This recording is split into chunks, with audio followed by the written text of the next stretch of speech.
joining us. Thank you for having me. Now, you are a social entrepreneur. Tell us what that means. Social entrepreneur is a business person who uses business principles to serve a social imperative of sorts. So I focus on youth empowerment and youth development, and I use business principles to engage with the corporate environment and say, how do we grow sustainable solutions into the social impact space? For me, primarily in ways that we can engage young people, empower and develop them in South Africa. Okay, can you give us an example of a project that you've worked on?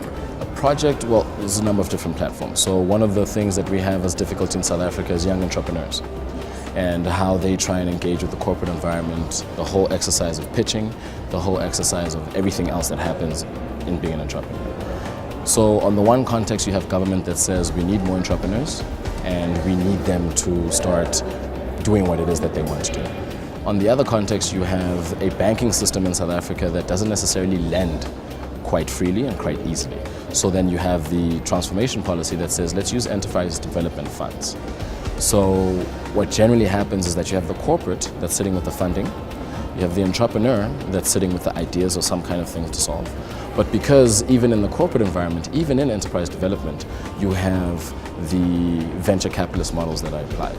So you're expecting an entrepreneur to have the same expertise as one of the boards of the multinational Fortune 500 in one person.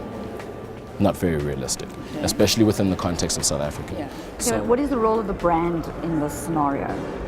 The role of the brand in this scenario is that in South Africa, in our context, you want to be an organization that is engaged, in tune with the reality that is out there. So if you're talking entrepreneurship and entrepreneurship development, you want to be in a space where you're engaging solutions that make sense to the context of South Africans operating in South Africa. So for example, you'll have a net bank that wants to do either CSR or entrepreneurship.